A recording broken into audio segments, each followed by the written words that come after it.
The Last of Us seems like it cannot miss at this point. Episode 2 of the series finally dropped and it was incredible. I love the sets.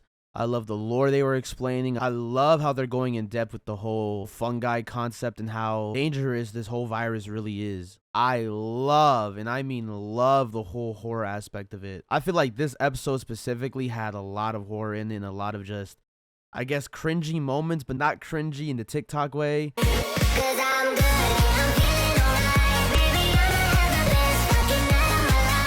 Cringy in the it's so nasty, but you don't want to look away because it's so cool. On my second rewatch, I was really thinking that I liked this episode more than the first one. Let me know what you guys think down below in the comment section. Make sure to hit that thumbs up if you like the video, hit that sub button if you're new, and let's get into it. We start off in Indonesia.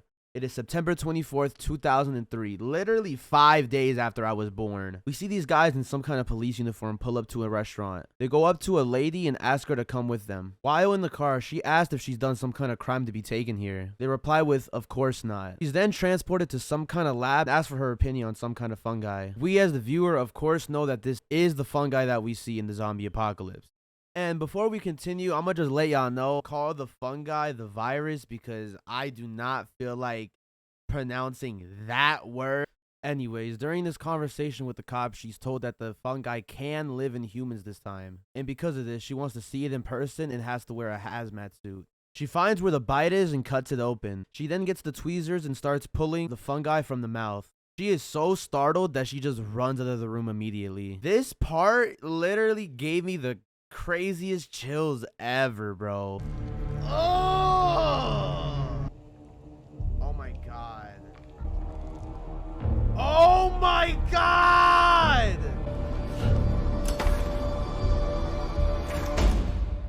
I don't know why, but bugs and like ants and any kind of like wildlife like that kind of makes me get itchy all over my body, and it just makes me so uncomfortable.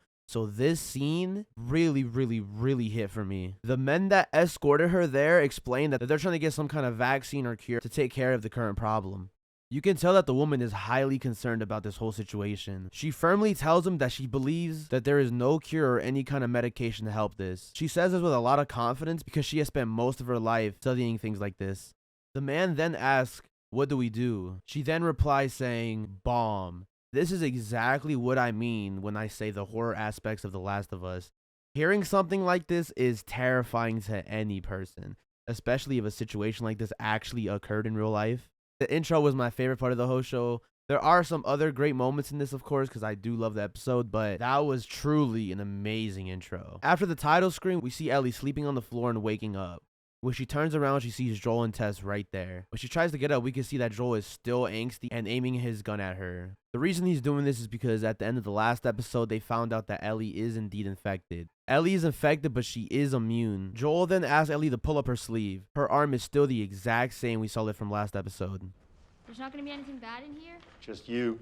Oh, funny. Joel and Tess start talking. Tess firmly believes that Ellie is infected. Joel's having trouble believing Ellie, but it seems like he just really has given up on life at this point. They try talking game plan, but Joel tells Tess to stop caring about Ellie so much and that she doesn't have a future ahead of her. When Ellie gets back, Tess demands to know why Marlene values her so much. Ellie explains to them that they're trying to find a cure. Joel is able to complete her sentences, which means he's heard this before. That makes a lot more sense now that Joel is completely against the idea of traveling with her. He's heard of the hope stories before, but he's been let down too many times and just doesn't believe it anymore. Tess is able to talk Joel into it by saying that they're basically already there and that it doesn't matter at the end of the day what happens. So most of the episode after this is just a lot of walking and a lot of dialogue. I do recommend watching the full episode, of course, if you have not.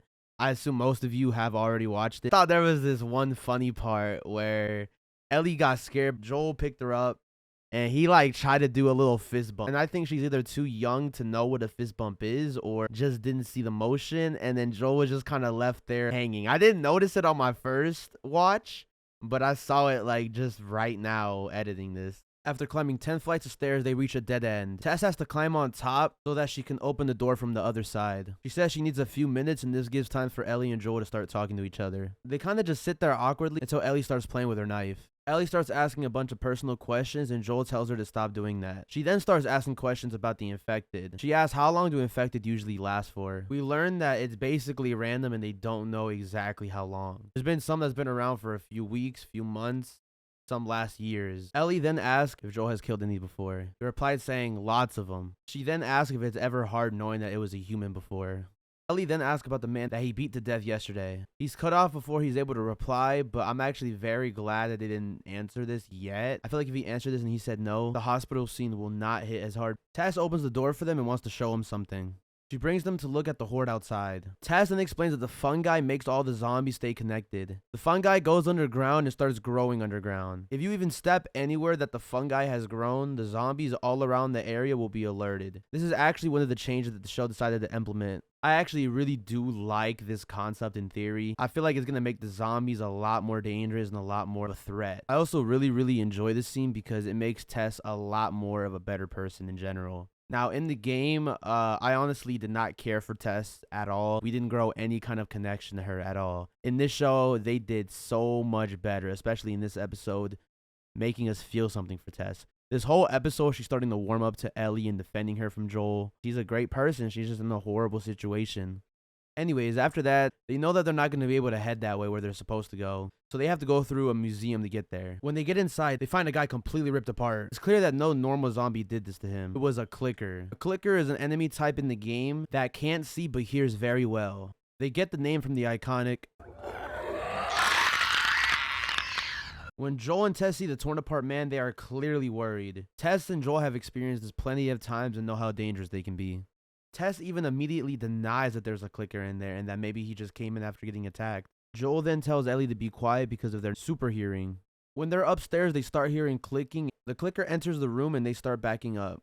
When the clicker walks by them, Ellie makes a slight little gasp and it's just loud enough so the clicker can hear it. A second clicker comes in the room and starts chasing Tess. She's forced to take Ellie with her and leave Joel alone to fight the other one. I'm so glad that they made Joel, Tess, and Ellie actually afraid of the clickers. Joel ends up getting caught under one, able to get off and shoot him in the head and kill him. After killing one of them, the other one starts coming running out of nowhere, and Tess hits him in the head with an axe and he's able to kill him. Ellie then shows that she was bit. I think at this point it's obvious that she isn't lying about being immune, but she treats it like such a casual thing. When they make it to the roof, Joel starts talking to Tess about the second bite. He's worried that maybe the first bite didn't get her, but that the second bite will. Tess clearly gets frustrated by this because she's a full-on believer, and she hates how negative Joel is being at this moment. They move along and they finally get to their destination. Once they get there, they notice that everyone has been shot and killed. They start panicking and Joel says that it's over and that it's time to go home. Tess screams that that place is not her home.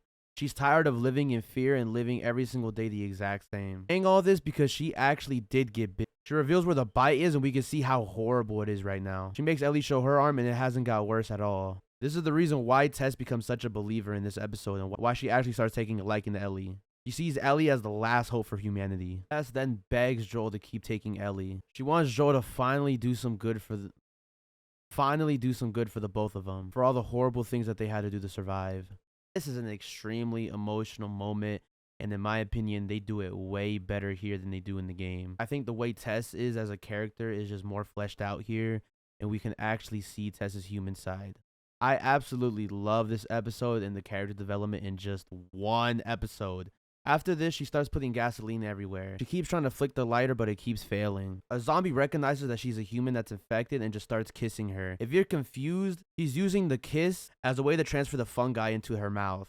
A lot of people say that this part took them out of the emotional part that just happened, but honestly, for me, that didn't happen. Don't get me wrong, that scene is just straight up disturbing, but I think it was so good in a horror sense. And I know this isn't supposed to be a horror show, but it really is like making me feel just that nasty feeling that I don't want to look away from.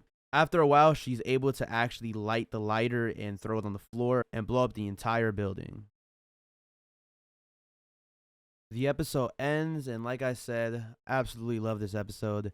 I do think it is better than the first one. I hope the next one is even better.